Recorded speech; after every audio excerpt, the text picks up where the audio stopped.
Сәлем достар, бүгін біз сіздермен керемет дәмді, жұмсақ, тәтті шарлотка дайындайтын боламыз. Ол үшін бізге бір ыдысқа 3 жұмыртқаны шағып, жақсылап венчикпен араластырып аламыз.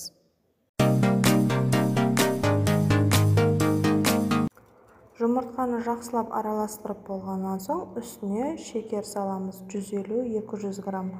Тәттіні ұнататындар 200 грамм салса да болады. Мен 200 грамм салдым, себебі тәттіні ұнатамын.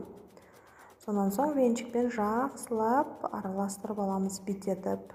Оның үстіне маргаринді алдын ала ертіп аламыз. 200 грамм. Үстіне соны қойып, жақсылап араластырып аламыз оны да. Бөлек ыдысқа 200 грамм ұн, оның үстіне 10 грамм разрыхлитель қосып, араластырып аламыз да, қоспамыздың үстіне елегіштен аз-аздан өткізіп, салып араластыра бастаймыз.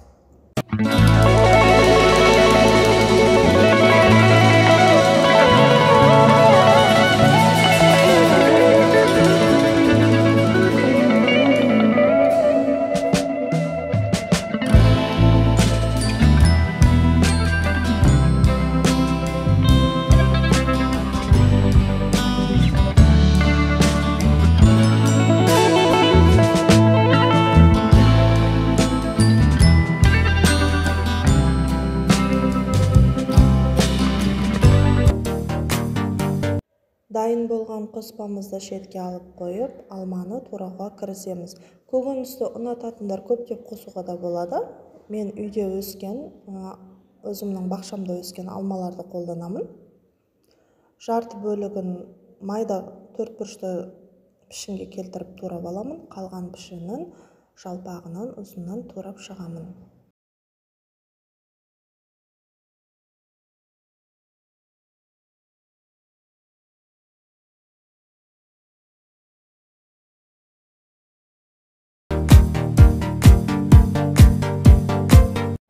Мінекей алмаларымызды турап болдық. Енді дайын қамырдың үстіне майда туралған алмаларымызды араластырып, оны табаға пергаментті қағазды төсеп, соның бетіне салып аламыз.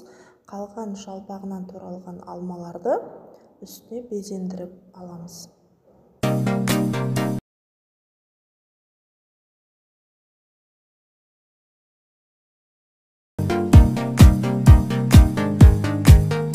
Мінекей шарлоткамыздың қамыры дайын.